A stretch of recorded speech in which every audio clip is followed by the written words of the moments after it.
Hablaremos de la terapéutica psicoanalítica en los tiempos del coronavirus o COVID-19. Algunos conceptos esenciales sobre la técnica psicoanalítica aplicada a la terapéutica psicoanalítica. La terapéutica es todos aquellos procedimientos que se van a poner en juego para conocer el funcionamiento de la mente humana directamente con el sujeto que viene a los terapeutas, a nosotros, a pedir un servicio que es una demanda por un sufrimiento psíquico regularmente. En ocasiones se dan algunos casos donde la persona acude para tener un conocimiento de su psique, un conocimiento de sí mismo a través del proceso psicoanalítico. Pero en realidad lo más frecuente son los llamados pacientes que llegan con nosotros para atender una dolencia psíquica, que en este caso la vamos a aplicar a estos momentos de incertidumbre y angustia por la pandemia que estamos viviendo. Aunque hay que puntualizar que todos los procedimientos de la psicoterapia y el psicoanálisis son independientes al momento en que se aplican o en que se van a desarrollar. ¿Puedes hablar un poquito más fuerte? Un poquito más fuerte. Sí. Perdón. Para tratar los procesos normales o patológicos. No vamos a entrar en controversias por palabras que se utilicen, por términos, por situaciones o condiciones de tipo teórico de las escuelas tan variadas que hay dentro de la corriente freudiana psicoanalítica. Porque la corriente freudiana psicoanalítica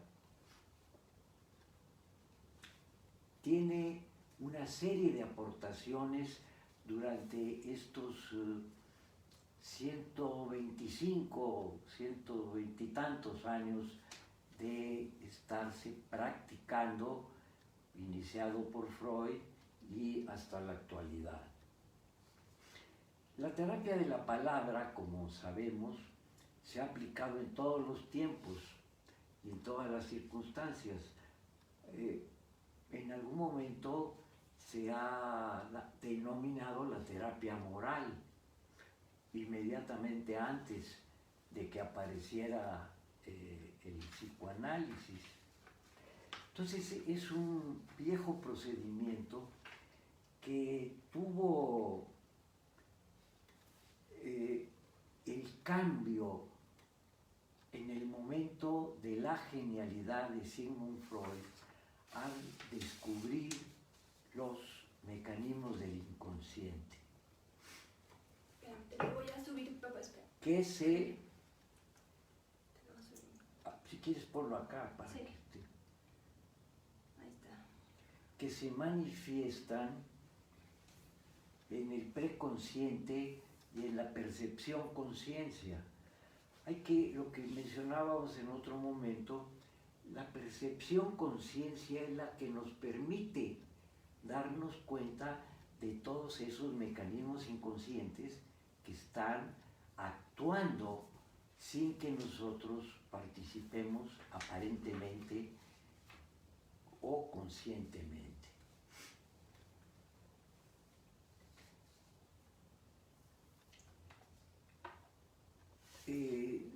Sabemos que el aparato psíquico se va a constituir por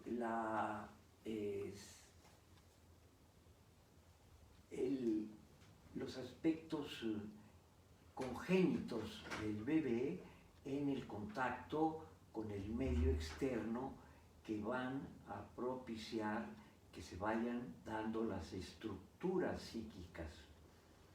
El yo es un resultado de la interrelación del ello primigenio y el medio ambiente. De ahí va surgiendo el proceso secundario que dará origen a toda una serie de aspectos que nos pongan en una interrelación con el medio ambiente más útil y más económicamente aprovechable.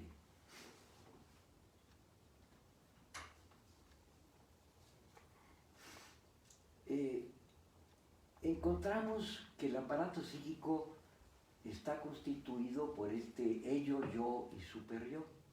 Son tres entidades que están en permanente movilización por sus fuerzas internas y tratando de llegar a la relación con el medio externo.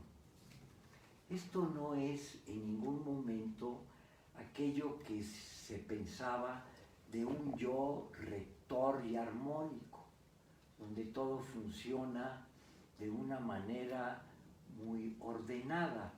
Eso no es real. Estos tres instancias están en permanente intercambio y en permanente conflicto y compromiso. Hay formaciones de compromiso múltiples que se dan durante todo el día consciente o en el momento del dormir cuando aparecen los sueños.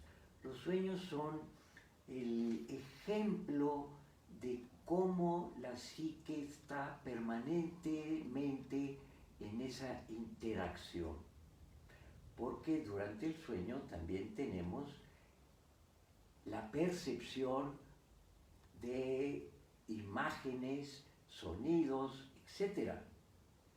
Y en cierta medida una conciencia pasajera de lo que está sucediendo. Pero eso nos muestra esa gran ebullición que está dándose en ese interior del aparato que algunos quieren plantear como armónico y director de todo un funcionamiento. Ese funcionamiento se da a través de las diferentes interfaces entre todos los componentes del aparato.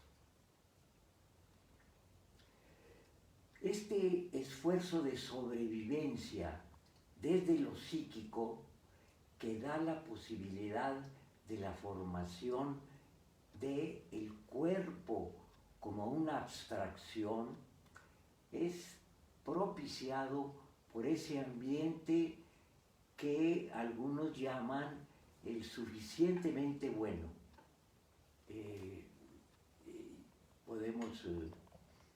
O la madre suficientemente buena, que permite que esa estructura se vaya dando con una mejor armonía, a diferencia de un ambiente que no es el suficientemente bueno y que va a dar fallas posteriores en la vida adulta. Ya decíamos que lo que vamos a enfrentar en una psicopatología no es propiamente el efecto más bien, el evento desencadenante que produce un efecto, un síntoma o una inhibición.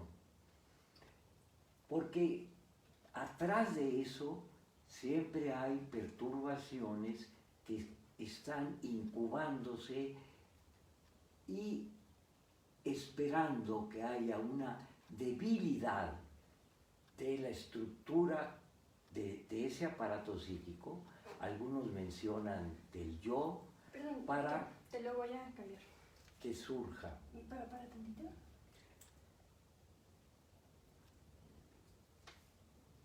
Todavía no, ya te digo. Listo. Gracias. Bueno, son parte de esta vicisitudes de los nuevos sistemas. Este evidentemente no es un nuevo sistema, pero sí es una posibilidad que se está utilizando mucho más que en otro momento y que en cierta parte personas como yo no estamos tan habituadas, pero al final de cuentas ahí vamos a seguir.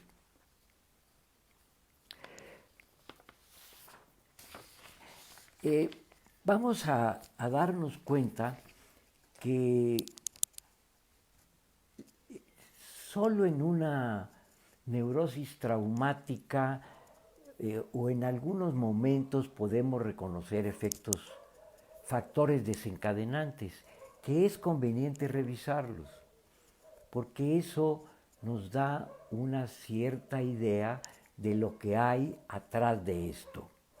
Es un elemento que dentro de la entrevista y en el proceso terapéutico podemos nosotros valorar.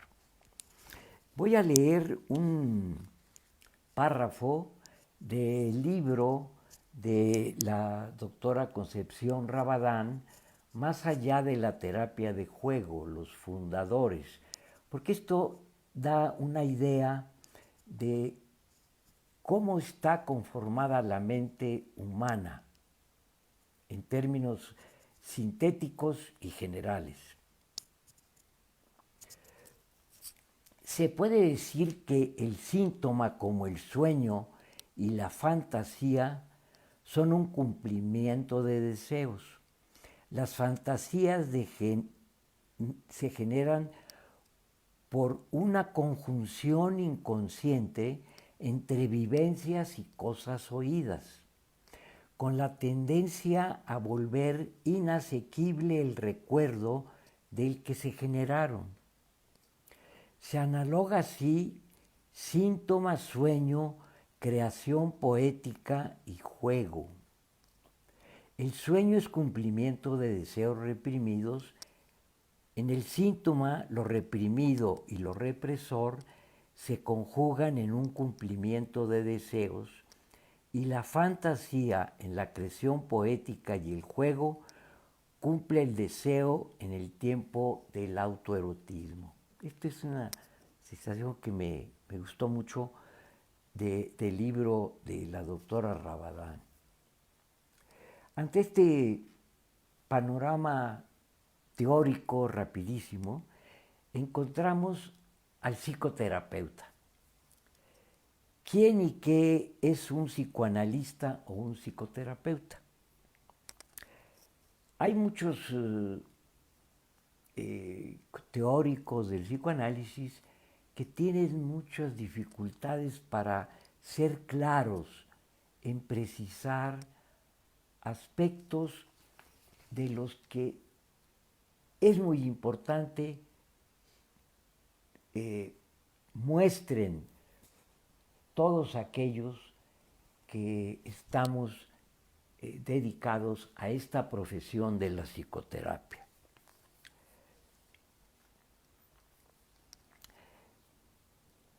El profesionista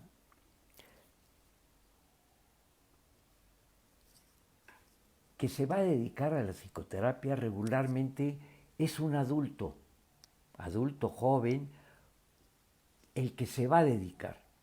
Los que ya nos dedicamos a esto, pues tenemos una variedad de edades muy amplia. Es un adulto joven que va a iniciar la formación de una manera que le va a permitir tener el sustento. De eso va a vivir el psicoterapeuta, del ejercicio de su profesión. De esta forma, el psicoterapeuta necesita tener una formación teórica a través de seminarios y a través de conferencias, discusiones, estudio de diferentes corrientes y valoración y decisión de cuál es la que va a adoptar en su formación. Es la parte teórica indispensable. Si un psicoterapeuta no tiene una sólida formación teórica, va a adolecer de una serie de problemas que posteriormente se van a ver reflejados en su ejercicio. Quizás a veces los pacientes o los que piden la consulta no se dan cuenta, pero ahí va a haber una adolescencia. Otro aspecto muy importante es el análisis personal. Todo aquel que se dedica a ser psicoanalista o psicoterapeuta debe de tener un análisis personal lo suficientemente frecuente y prolongado para quedar satisfecho de un conocimiento medianamente bueno de su psique, de su situación interna. Esto es muy importante. Ahora, definitivamente, no todo aquel que se analiza o recibe una psicoterapia es un psicoanalista o un psicoterapeuta. Eso se da en algunas corrientes que no son psicoanalíticas. El psicoterapeuta tiene una orientación teórica y tiene también un análisis personal. Por otra parte que complementa esto es la supervisión de casos que serán llevados a cabo por un profesionista de la psicoterapia y el psicoanálisis que tiene más experiencia para dar una guía o una posibilidad de entendimiento de los fenómenos mentales del paciente, de la persona que está en supervisión o en control de casos.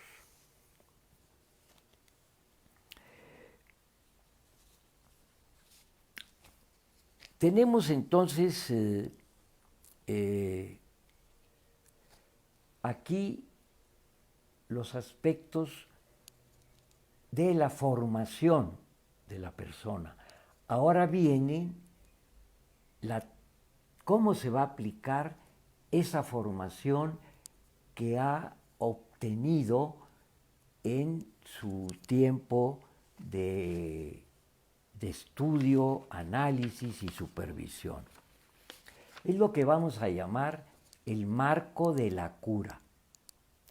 Esto también tiene controversias, pero vamos a entrar a lo que la experiencia nos ha dictado como algo indispensable para un buen ejercicio. Hay que recordar que no importa si es un momento como el que estamos viviendo, especial, de cuarentena, de aislamiento, de incertidumbre, o una situación regular de la vida común que habíamos llevado. Todos estos aspectos del encuadre tienen una función y una utilidad en todos estos momentos. No hay cambios en cuanto a la observancia de estos marcos conceptual de la cura.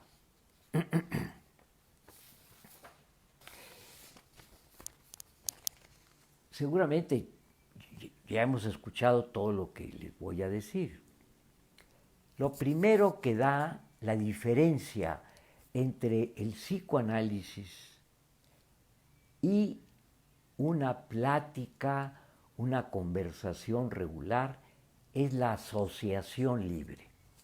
La asociación libre es aquella petición que se le hace al paciente, a la persona en tratamiento, al analizando, de que exprese todo lo que le venga a la mente sin un juicio moral, ético, socialmente inaceptado, etc.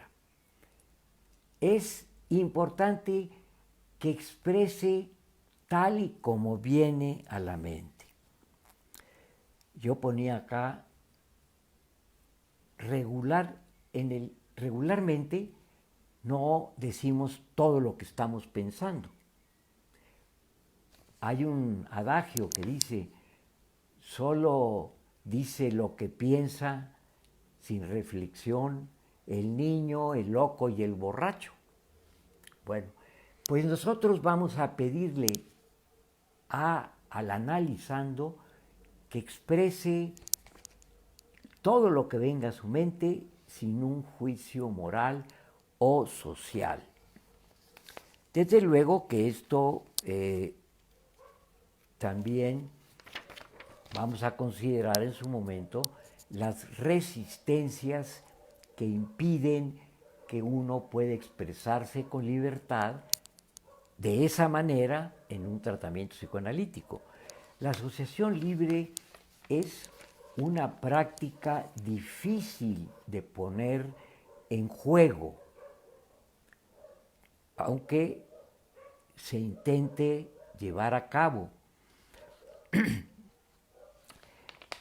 Para esto, como son situaciones que aparte de hablar de lo que se viene a la mente, hay situaciones incómodas, íntimas, que no se pueden expresar tan libremente si no hay la seguridad de que el lugar donde uno está es un lugar de cierta intimidad entre el analista y el paciente. Entonces, es conveniente tener un lugar apropiado. Esto también sucede en el tratamiento en línea, ya sea por teléfono, por video, de cualquier manera. Para poder expresarnos con libertad necesitamos tener la certeza de que es un lugar de intimidad, que está un cierto aislamiento, como sucede en nuestros consultorios. Es algo muy similar a distancia. Hay que buscarlo y hay que recomendar al paciente que tenga su lugar especial. En alguna ocasión mencionaba un supervisando que estaba en una sesión y que él analizando o la persona que estaba del otro lado le movía la cámara, iba en un coche y pudo ver una serie de paisajes y demás. O sea, era no seguir un aspecto importante que se debe dar en este tratamiento a distancia, la intimidad. Luego viene la contraparte de la asociación libre, la atención flotante. es lo que se ha dado en llamar también la escucha analítica. Para poder estar en una atención que no se pierda el conjunto de lo que se está sucediendo y se pueda detectar el inconsciente del paciente o del analizando, es necesario tener esa atención flotante. Es una atención general de lo que está pasando. Algunos lo piensan como de inconsciente a inconsciente, del inconsciente del paciente al inconsciente del terapeuta. Desde luego que esto también requiere un lugar adecuado del terapeuta. Debe estar cómodo y adecuado, como cuando está en la situación presencial.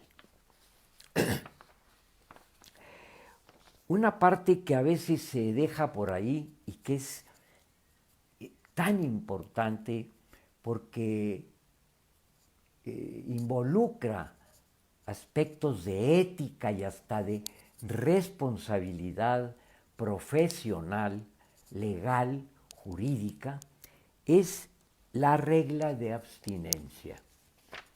La regla de abstinencia es, y se llama regla por esas implicaciones que van más allá del consultorio, más allá de la relación terapéutica y que son riesgosos.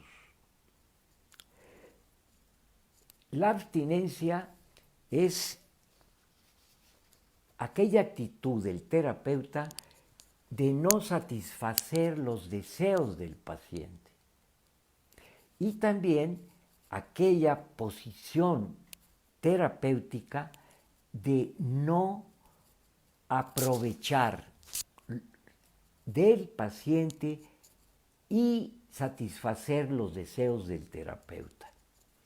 Algunas veces se ha hablado del deseo del analista, pero ahí hay unas controversias y siempre hay algo en relación de lo que el analista, terapeuta, quiere del paciente. Y regularmente es que vaya por una situación mejor de vida.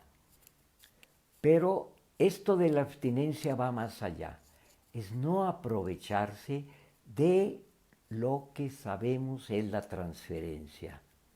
La transferencia es aquel repetir en lugar de recordar relaciones anteriores a la situación terapéutica, donde se pueden dar enamoramientos, idealizaciones que en cierto momento colaboran con la terapia, pero en otro momento se pueden convertir en graves resistencias y obstaculizar el buen proceso que en otro momento sería conveniente que se llevara.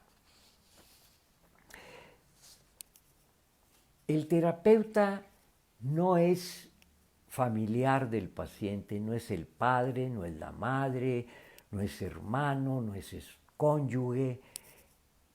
El terapeuta tiene una función específica, que es conocer el inconsciente del paciente y ayudarlo a descubrir esa verdad.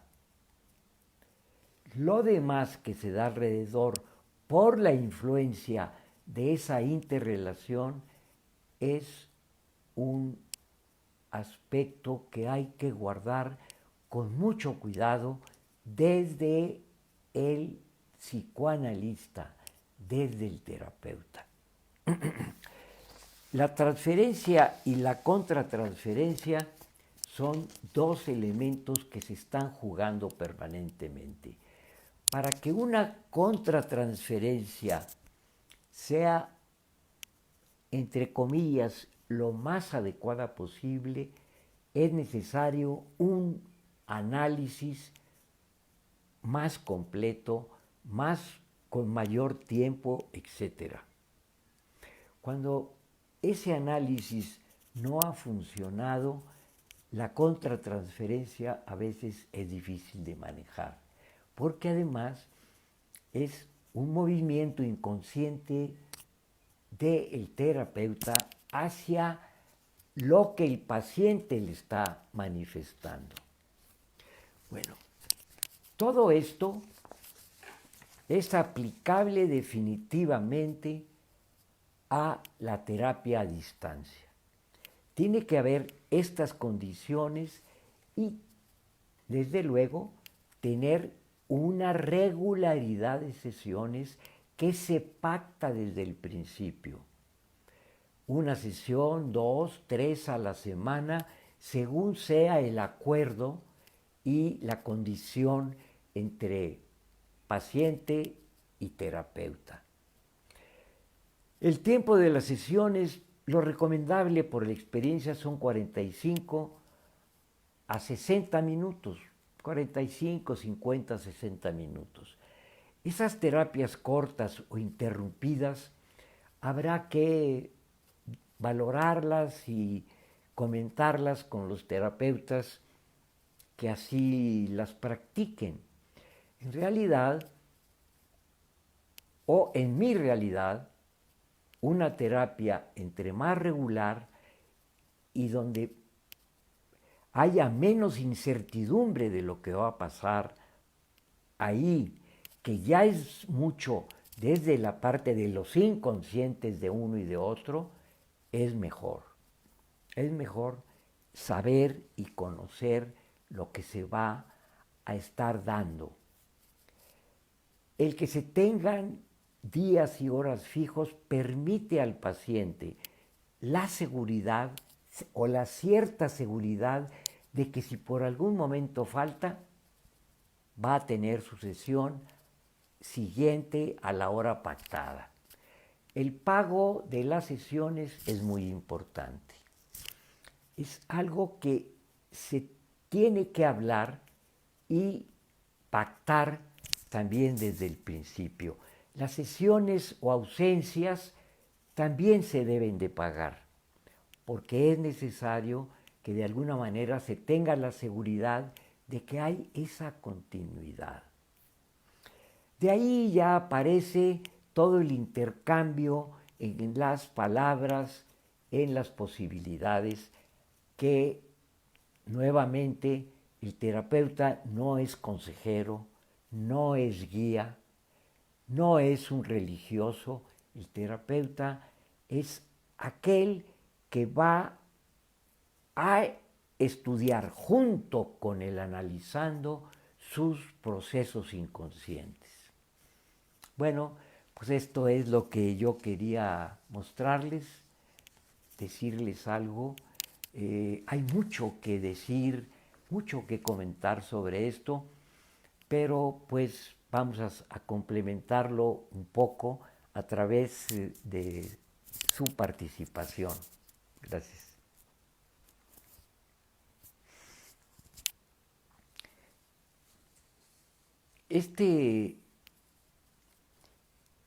Es muy importante darnos cuenta que como pacientes también tenemos una serie de derechos del compromiso que hace el profesionista hacia nosotros.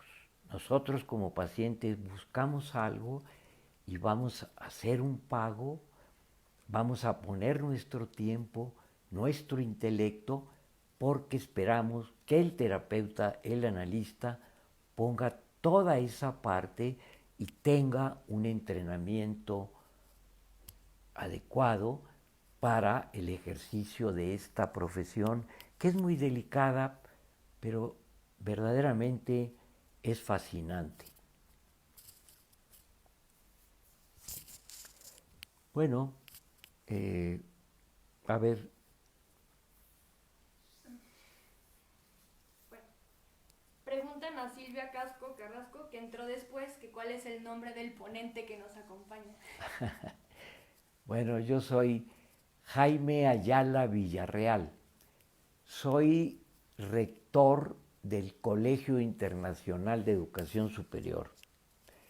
Mi formación fue en los años últimos, del 67 al 75, más o menos 76 del siglo pasado, y tengo este tiempo de ejercicio profesional en la práctica psicoanalítica y en la docencia.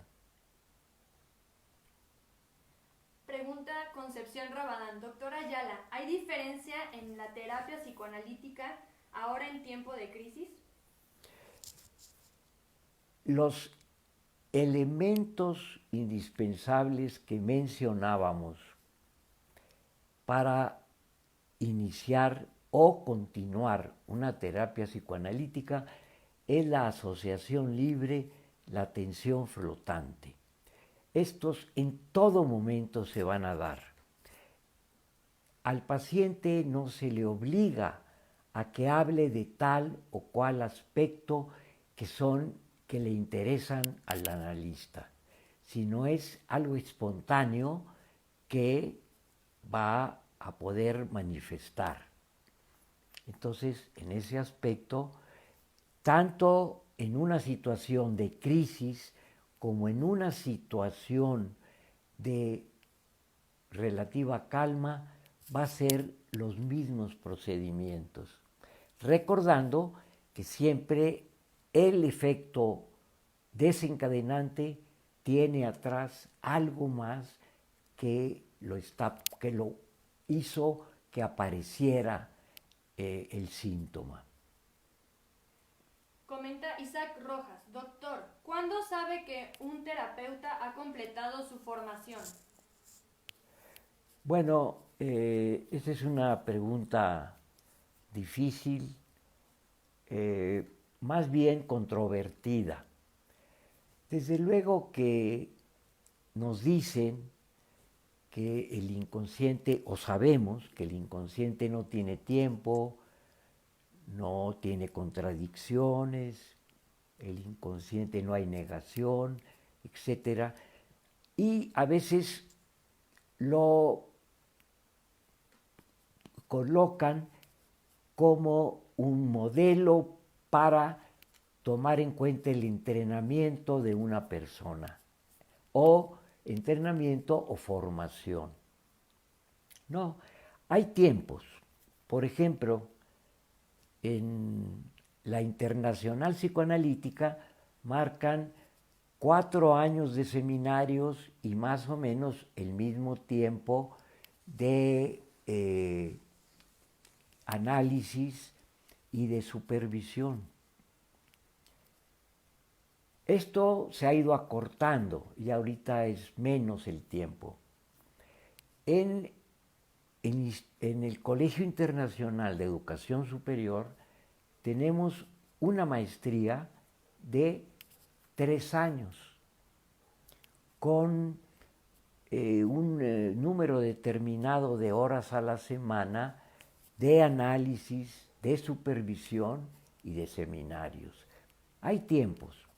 Desde luego que ahora, a estas edades de la vida, todavía uno tiene que estar leyendo y en ocasiones supervisando y en ocasiones volviendo a analizarse.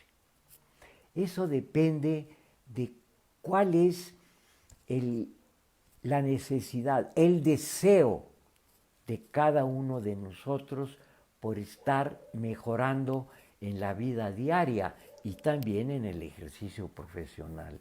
Como siempre decimos, el análisis, como decía Freud, es interminable, pero tenemos que poner un límite.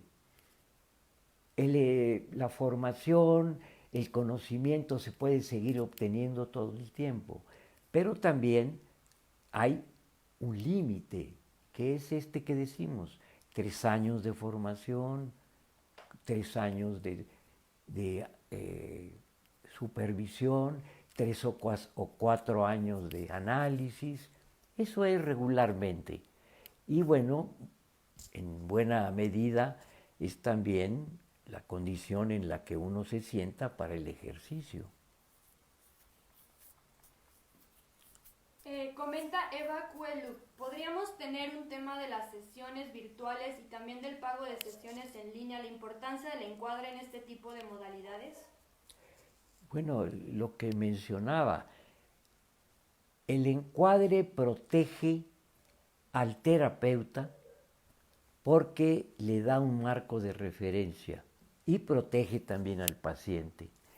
Y el encuadre, aunque es una cuestión que lo diferencian del proceso psicoanalítico, el encuadre nos permite ver los movimientos emocionales del paciente. Cuando un paciente falta o comete faltas frecuentes, o un paciente no paga a tiempo o llega tarde, no habla en la sesión, etc. Todos esos movimientos que están más o menos modulados por el encuadre permiten que uno como terapeuta se dé cuenta de aspectos que en otras circunstancias no se darían. Lo mismo que el pago. Entonces, el encuadre y a distancia es importantísimo. Uno puede tener flexibilidad en cuanto al encuadre, pero siempre tratar de que sea un encuadre que esté de acuerdo ambas partes, porque eso permite toda la movilidad en circunstancias diferentes. Tanto en los tiempos del coronavirus como en los tiempos regulares, el encuadre es importante. Tanto en lo presencial como en lo virtual, el encuadre es importante.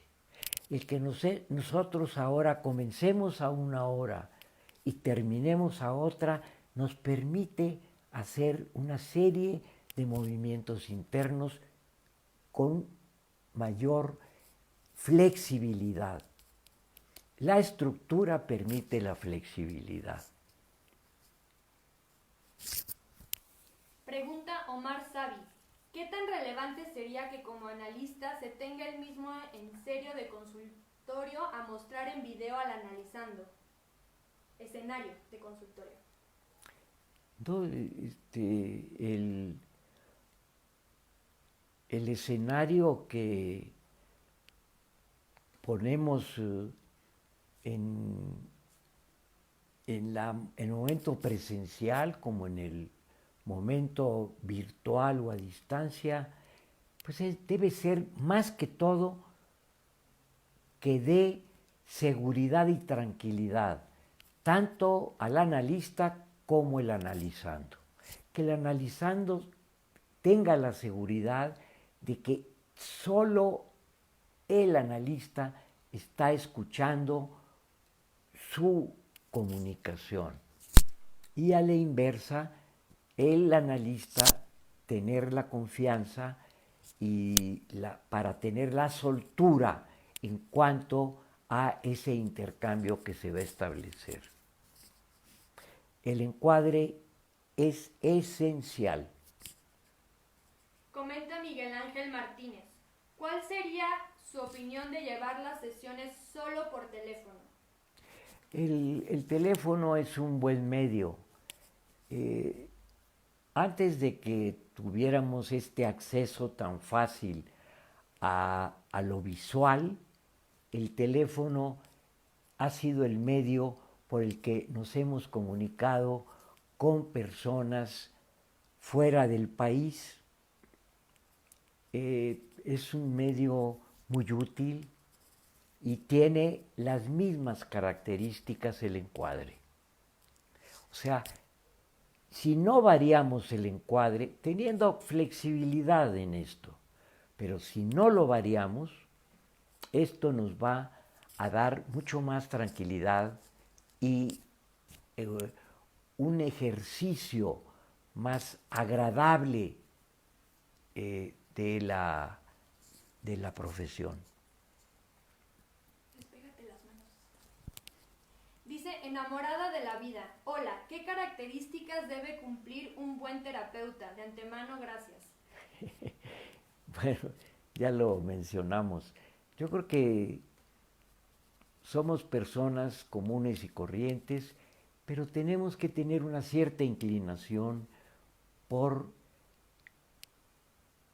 conocer a la otra persona, por conocerla, y aunque algunos mencionan que el deseo del analista, eso es inevitable.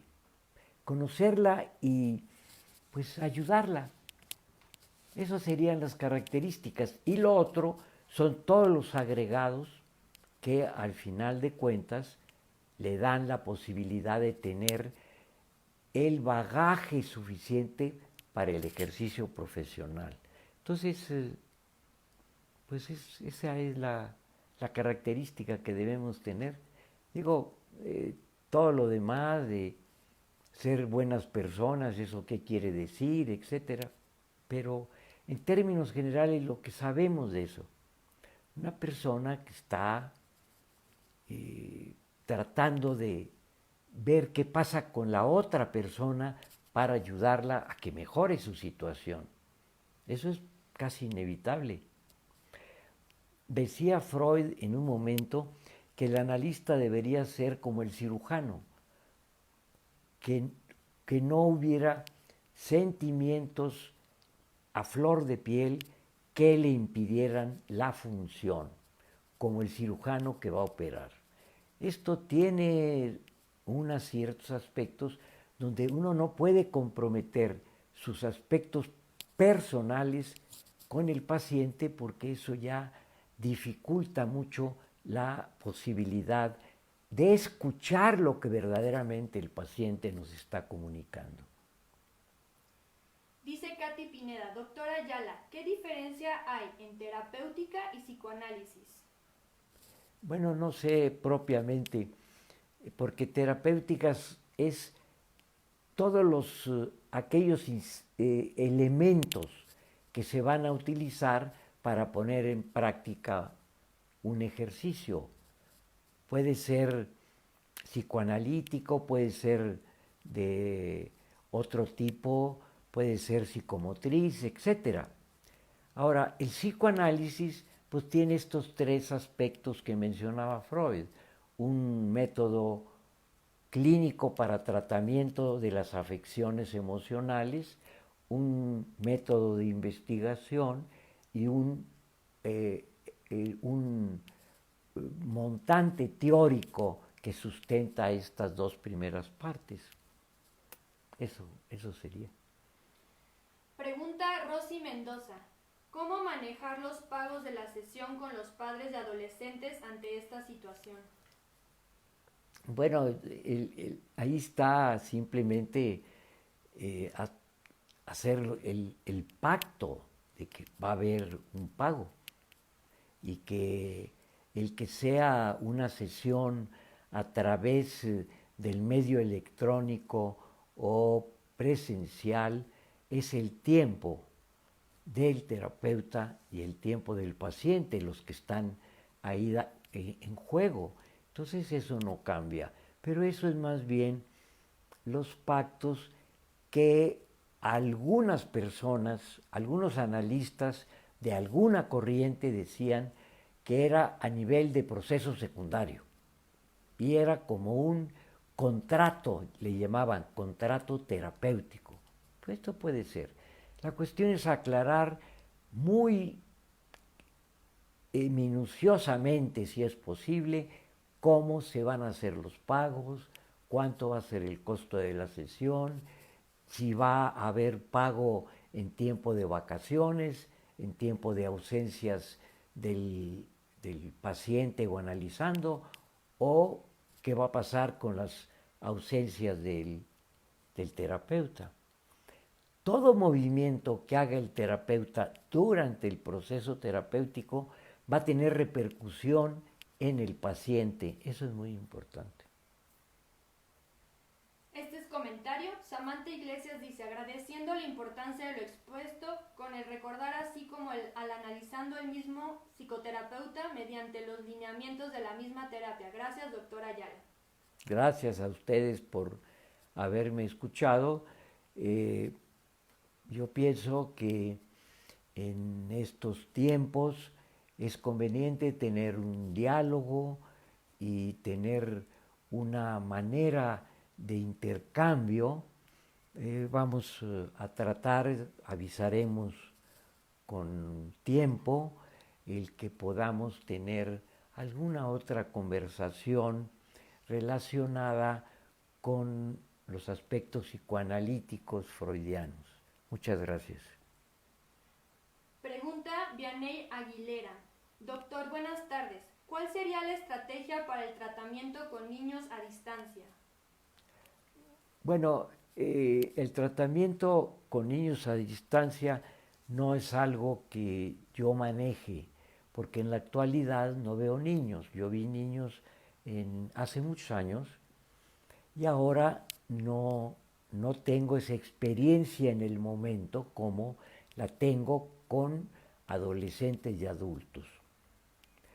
Pero el manejo de los niños siempre debe tener involucrados a los padres, porque la actitud de los padres frente a las dificultades de la vida va a ser importante para darle contención a los niños.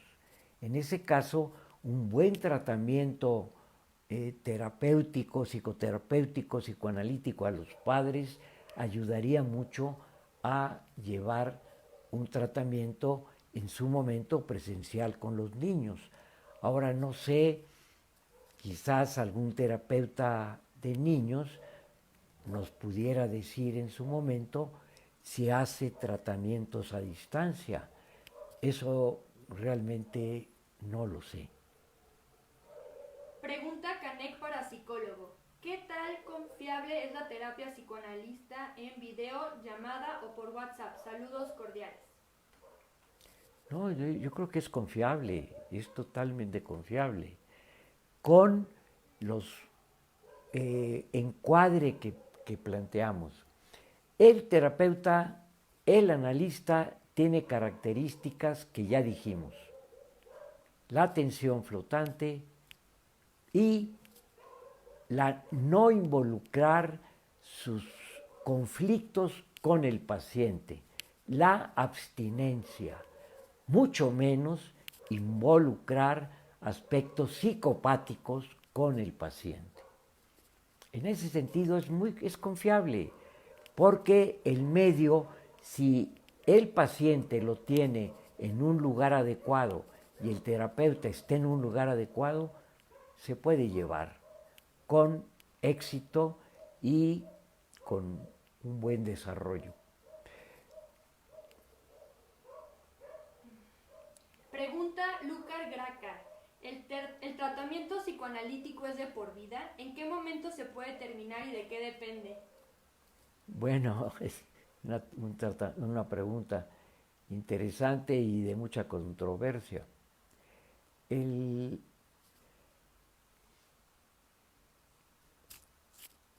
¿Cuál es la demanda del paciente al llegar con el analista?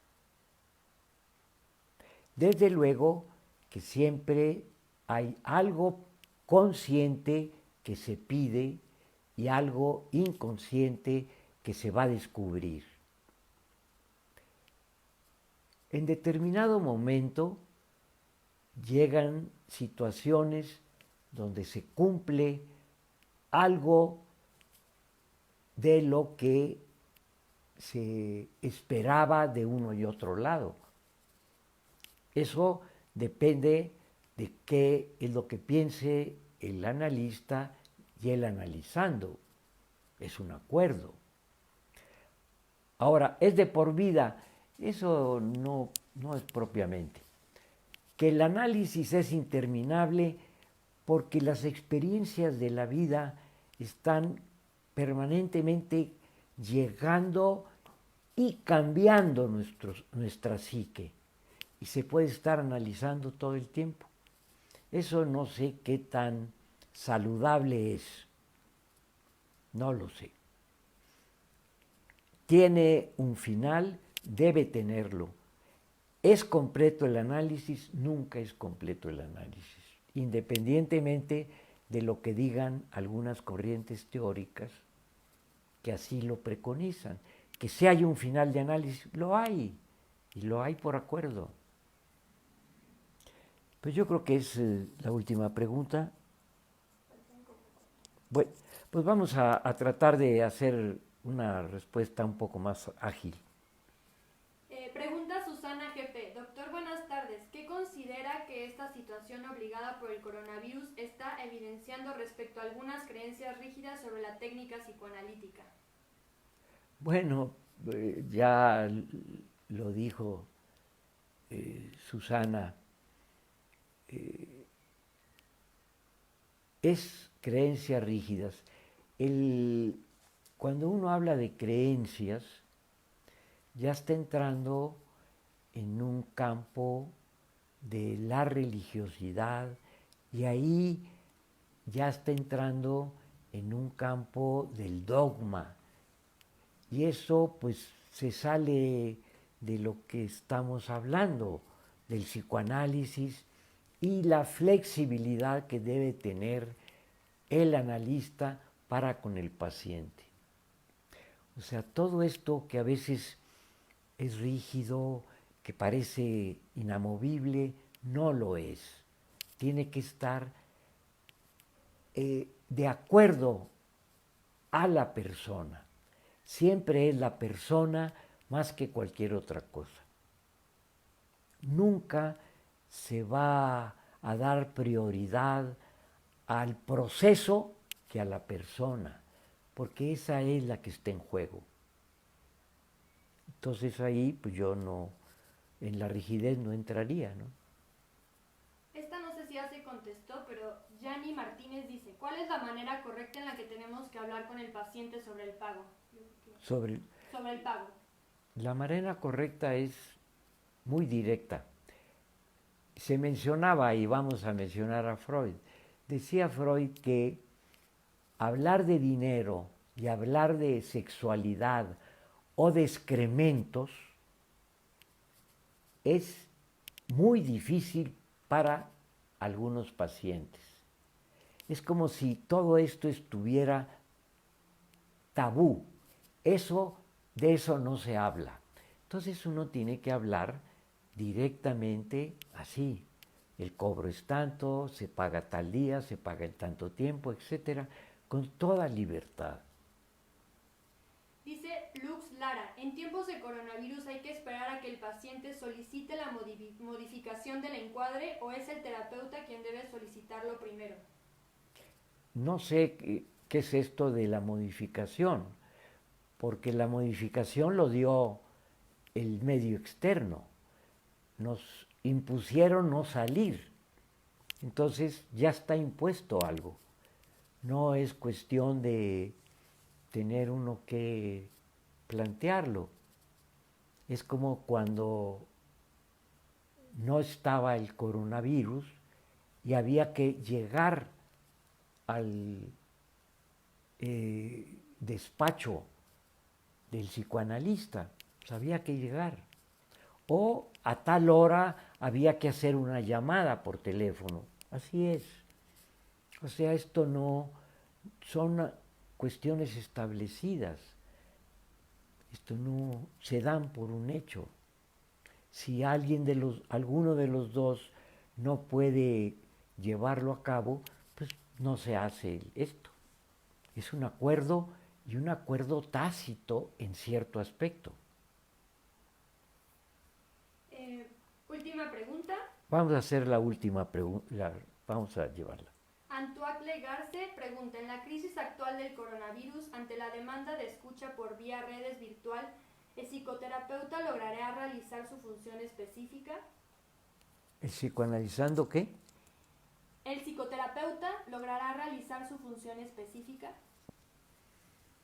Pues no sé a qué se refiera con la función específica, pero la escucha analítica, la atención flotante debe darse y la acción específica de el analista y el terapeuta es la escucha y la respuesta que surge en a través de ese inconsciente del terapeuta, del analista, y que en momentos, siguiendo el momento en que debe de intervenir, hacerlo y la función del analista se cumple. Muchas gracias. Ahora sí, estaremos informándoles si tenemos alguna otra momento de charla, de conversación, en que podamos tener un intercambio.